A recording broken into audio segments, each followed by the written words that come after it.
안녕하세요. 반갑습니다. 10월 11일 주식 정리해드리는 주정남, 오늘도 시장 정리부터 먼저 시작해보도록 하겠습니다. 자, 들어가기 전 구독과 좋아요 한 번씩만 눌러주시면 감사드리겠고, 지금 뉴욕 증시부터 어떤 일이 있었는지 하나씩 살펴보도록 하자면, 자, 일단 가장 먼저 안 좋았습니다. 뉴욕 증시 조금 빠졌어요. 이 어떤 이유 때문에 빠지게 되었냐면, 자, 9월 소비자 물가 지수가 발표가 되었는데 0.2% 상승했다. 와, 인플레 안 꺾인다. 거기에다가 미국의 고용을 딱 봤더니 실업보험 청구 건자 숫자가 25만 8천까지 증가를 하면서 작년 8월 이후 최대치를 기록하게 되었습니다. 그러면 물가도 오르는데 경기도 안 좋아? 이거 좋게 볼래야 볼 수가 있겠습니까? 하다 보니까 조정이 나오는 모습이 이 두 가지 뉴스 때문에 만들어지게 된 것이죠.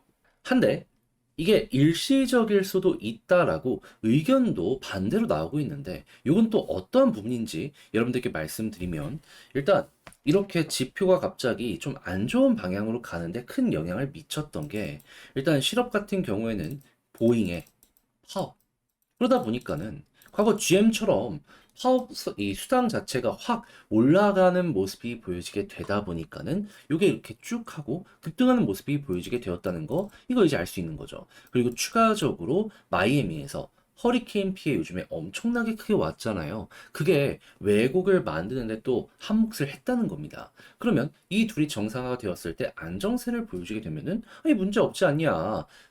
그러면 그걸 봐야 된다라고 의견을 제시하는 사람들도 있다 보니까는, 원래라면 이렇게 두 가지 뉴스 때문에 크게 빠져야 될 수도 있는데 좀 제한적인 조정, 요 정도에서 끝났을 가능성도 높다. 우린 이렇게 현재를 생각할 수가 있다라는 겁니다. 자, 다만 이런 것들 때문에 지금 어떠한 이야기가 조금 힘을 얻고 있냐면, 금리 인하에 대한 스탠스는 바뀌지 않는 게 연준 주요 인사들의 발언을 통해서 알 수 있거든요. 근데 속도는 조금 늦출 수 있다. 지표를 봐야 되지 않느냐, 이런 의견들이 좀 나오고 있다는 것도 같이 볼 수가 있습니다. 자, 그러면 여기서 이제 우리는 어떻게 해야 될까요? 당연히 향후에 나올 PPI부터 시작을 해서 PC 같은 좀 지표들이 나왔을 때 좀 안 좋은 모습이 보여지게 된다면 속도 조절에 힘이 실리게 될 것이고, 만약에 CPI는 조금 아쉬웠지만 이 다음 지표들이 괜찮은 모습을 보여주게 된다면, 아, 속도 조절은 무슨 속도 조절이냐, 원래 계획했던 대로 그냥 25p씩 계속 가자, 여기에 힘이 실릴 가능성이 높다, 이렇게 생각을 할 수 있겠죠. 그럼 지금 당장은 시장이 어떻게 보고 있는지를 생각을 하면 심플하게, 아, 인하 관련 가능성의 87% 정도가 찬성 쪽에 배팅을 하고 있구나. 그냥 지금은 편하게 보시고, 이 확률이 확 하고 줄어들면 그때 조금 조심스럽게 접근을 해보는 게 어떨까 싶어요. 그래서 그 전까지는 지금 조금 아쉬운 소식이 있더라도 안심을 하면서 보셔라 말씀드리며, 일단 오늘의 시장 정리는 쭉 마치면 되고요. 자, 국제유가는 WTI 기준 75.85달러로 플러스 3.56% 상승 마감하였고요. 채권은 혼조에, 달러는 약세에, 금 가격은 상승 마감하는 모습 보여지게 된 거. 자, 이렇게 딱 확인하고 그럼 이제 개별적인 뉴스들 어떤 걸 보면 좋을지 하나씩 살펴보도록 하겠습니다. 자, 일단 미국의 반도체 엔비디아 원톱으로 앞서가는 모습 보여주고 있죠. 근데 이 AI 칩이라는 게 워낙 돈이 많이 들다 보니까 후발 기업들 이거 따라가야 된다. 투자 계속하고 신제품 이렇게 공개하는 모습 보여주고 있는 거 알 수가 있습니다. 그러면 이게 만약에 성능적으로 어느 정도 보여지기만 한다면은, 지금 주문을 계속 하려고 하는데 공급이 딸려서 이 제품을 못 받는 기업들 같은 경우에는 AMD 이런 쪽으로 눈을 좀 돌릴 가능성이 높아지게 되겠죠.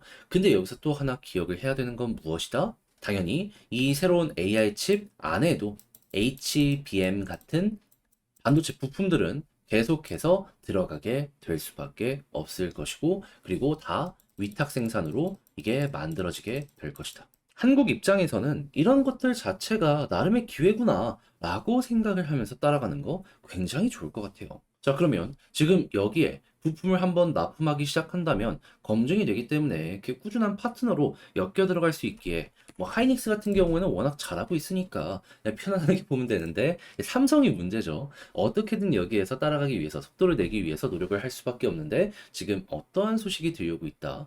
지금 한 세대에서 두 세대, 한 1에서 2년, 3년 기술력으로 좀 뒤처졌다. 이런 얘기들 들려오고 있거든요. 그러다 보니까는 이제는 가만히 있을 수 없다.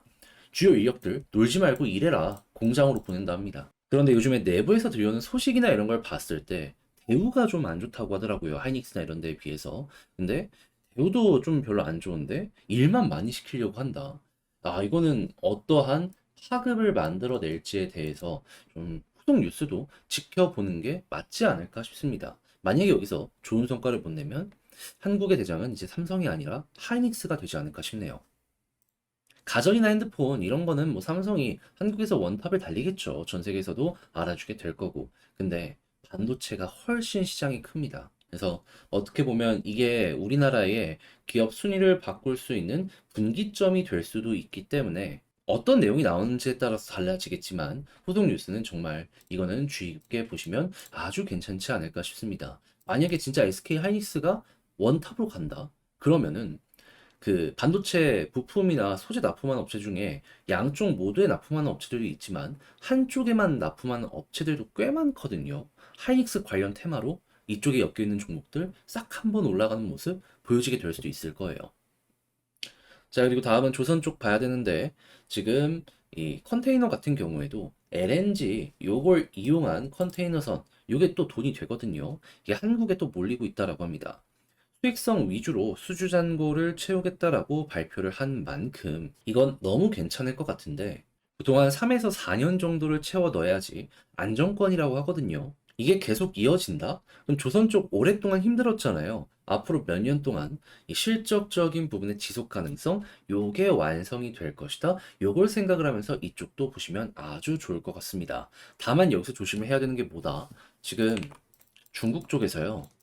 캐파를 좀 늘린다라고 합니다. 투자해가지고 도크를 늘리겠다라는 얘기가 들려오고 있어요.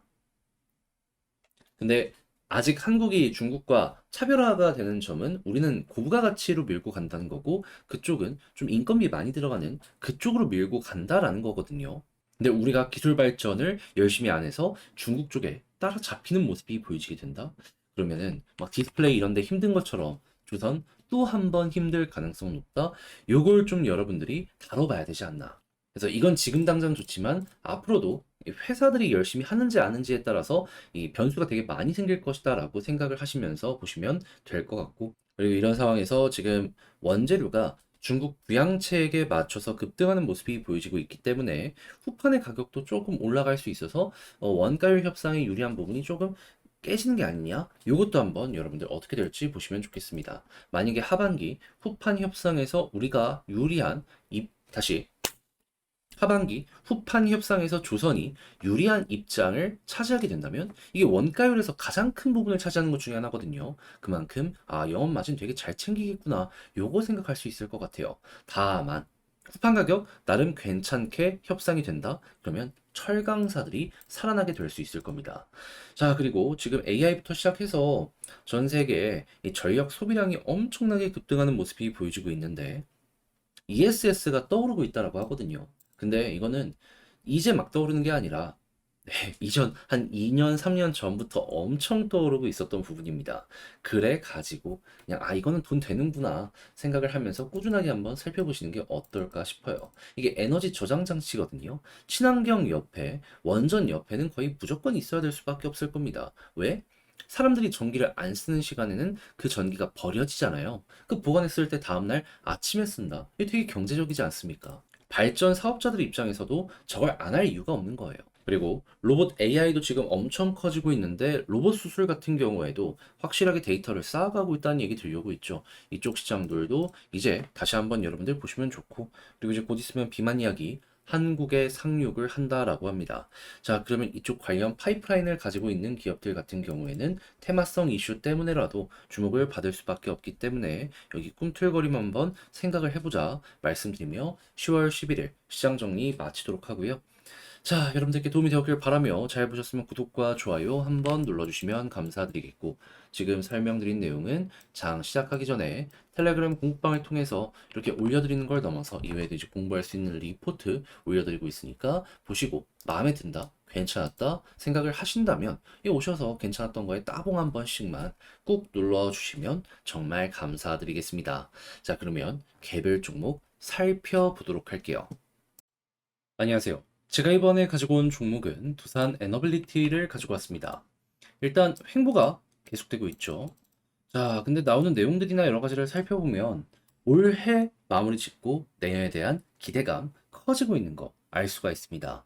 지금 여러분들이 보면 좋을 만한 내용이 많이 나오고 있는데 핵심이 뭔지 살펴보도록 할 테니까 일단 들어가기 전 구독과 좋아요 한 번씩만 꾹 눌러주시면 감사드리겠습니다. 자, 일단 가장 먼저 최근 어떤 소식이 들려오게 되었냐면 NH투자증권에서 리포트를 하나 내놨는데 국내 유일의 가스터빈 제작사 두산 에너빌리티 2025년부터 이익 개선 전망 이에 대한 발표를 했습니다. 근데 여기에 대해서 한 가지만 추가로 덧붙이자면 국내 유일 맞는데 전 세계로 놓고 보더라도 5군데 중에 하나입니다. 근데 이 중에 두 국가는 어디다?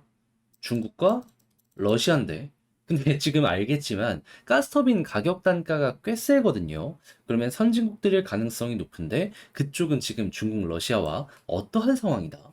다툼이 센 상황이다. 그러면 미국, 독일, 한국, 3국이 계속해서 싸운다? 지금 가격적인 부분이나 이런 걸로 계속 어필을 하고 있기 때문에 해외 진출에도 좀 기대를 많이 해볼 수 있지 않을까? 현재를 이렇게 생각해 보기 좋다라는 거죠. 자, 그럼 이런 상황에서 정확히 어떤 얘기를 했는지 이걸 좀 살펴보도록 하자면 일단 25년부터 이익 개선에 대한 전망이 보여진다라고 하면서 목표 주가는 5% 하향 제시했지만 의견은 매우 긍정적으로 이야기를 했다라는 거 일단 첫 번째로 생각을 할 수 있습니다. 했을 때 우리가 이제 기대하면 좋을 부분에 대해서 구체적으로 적어놓은 걸 읽어보도록 하자면 일단 체코, 아랍에미레이트, 그리고 폴란드, 영국 이쪽에서 대형 원전 기대감이 커지고 있다는 부분 보여주고 있고요. 국내에서 확대되는 가스터빈 연료 전환, 그러니까 석탄 발전이 이쪽으로 차근차근 바뀌어 간다라는 건데 요것도 기대가 된다라고 이야기하는 걸 알 수가 있습니다. 제가 추가적으로 말씀드렸죠. 가스터빈은 해외에서도 굉장히 덩어리가 큰 사업입니다. 그러면 한국에서 확실한 포트폴리오를 쌓고 해외로 나름 저렴한 가격으로 어필을 많이 한다면 되게 좋을 수밖에 없다. 그리고 목표 주가 하향은 회사의 자체적인 문제라고 하기보다는 자회사의 지분 가치 하락, 그리고 이 투자를 위한 순차입금 때문이다 라고 하고 있기 때문에 이게 오히려 나중에 공장 증설이나 여러 가지를 생각했을 때 더욱더 큰 실적으로 엮여 들어갈 수 있잖아요.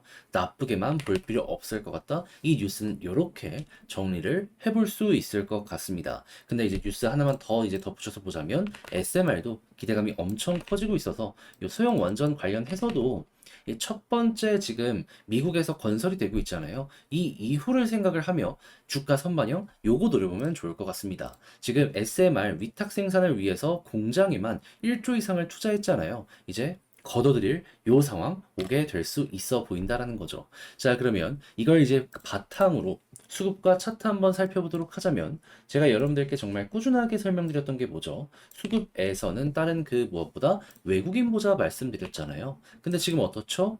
요렇게 4일 매도 없이 계속 매집하고 있습니다. 개인들의 물량만 털려가고 있어요. 힘이 쌓여가고 있다라고 보는 게 맞는 것 같고, 그럼 이게 이어진다는 가정하에 지지 라인은 어디를 보는 게 좋다? 속도를 내는 건 21선이 핵심이지만 그냥 넉넉하게 여기 481선 이탈 없다면 굳이 매도할 필요 없을 것 같고요. 여기서 이제 61선 그리고 이제 121선이 이렇게 돼서 이 둘을 동시에 돌파하는 모습이 보여지게 된다면 그러면 이제 볼린저 밴드 상단을 돌파하느냐 돌파하지 못하느냐로 속도가 갈리게 될 것 같은데 만약에 돌파를 한다면 어떤 걸 노려볼 수 있다? 바로 추가로 쭉 올라가는 거. 되게 많이 나왔던 패턴이잖아요. 제가 이전 영상에서 되게 많이 보여드렸고 그만큼 요 상황이 왔을 땐 그냥 걱정하지 말고 그냥 더 가겠구나 마인드로 21,000원 여기 매물대 많이 쌓여 있거든요, 개미들. 요 아래까지 수월하게 가는 거 일단 1차로 보시면 되는데 근데 만약에 여기서 돌파가 안 나오고 위에서 버티면 어떻게 될까요? 요거는 60일선 이게 요렇게 추세가 전환될 때까지 시간을 조금 더 투자해야 됩니다. 그리고 난 다음에 다시 지금 이 121선과 61선에 데드 크로스가 나왔잖아요. 반대로 이렇게 골든 크로스 나오는 거 생각을 해야 되고 요게 완성되면 그때 조금 속도가 나오게 될 겁니다. 요게 골든 크로스 나오기 전에 이탈되면은 그때 또 다시 다음번 언제 올라갈지 요걸 봐야 될 필요도 있고요. 그래서 웬만하면 첫 번째가 베스트이긴 한데 두 번째도 조건을 타긴 하지만은 요거 봐야 될 가치는 있다 정도로 여기는 이렇게 공략을 할 수 있을 것 같네요. 이 두 번째에 대한 예시를 확실하게 보도록 하자면 이런 자리들. 결국에 이 골든 크로스가 완성이 되려고 하니까 여기서부터 힘이 막 받기 시작했잖아요. 요걸 이제 현재 위치에서 또 한번 생각을 해보면 좋다라는 거죠. 자, 그렇게 해서 두산에 대해 총정리 한번 해봤는데 이걸 글로 쓰면서 영상 마무리 짓도록 하자면 나오는 뉴스를 봤을 때 실적적인 부분, 내년에 대한 기대감 커지고 있다. 선반영만 노려보도록 하자. 두 번째, 수급은 외국인 중요한데 지금 너무 완벽하고 지지라인은 넉넉하게 크게 보고 그리고 60일선 돌파하기 시작한다면 이때부터 속도감을 기대하면 되는데 제가 아까 말씀드린 두 가지 경우의 수에 대해서 잘 한번 보시면 되고 뭐가 됐든 1차 목표는 어디다? 개미들이 많이 물려있는 21,000원 언저리니까 여기 가까워지는 모습이 보여지게 된다면 수급 보고 수급이 안 좋다? 조정받는 거 생각하자. 근데 반대로 여기서 막 버티면서 수급 좋으면 어떻게 해야 될까요? 개미들의 물량을 빠르게 소화해서 올리겠다는 의지의 표현이잖아요. 그때는 한 번 더 올라가는 거 노려보면 되는데 그때는 또 제가 다음 영상을 통해서 말씀드리도록 할 테니까 제 영상 많이 시청을 하시면서 조금이라도 도움을 많이 얻어가셨으면 좋겠네요. 자, 이렇게 해서 정리 한번 해봤는데 여러분들 잘 보셨으면 너무 만족스럽고요. 저는 다음에 더 좋은 영상으로 인사드리겠다라고 말씀드리며 마무리로 구독과 좋아요 한 번씩만 꾹 눌러주시면 감사드리겠습니다. 자, 이상 주식 정리해드리는 주정남이었습니다.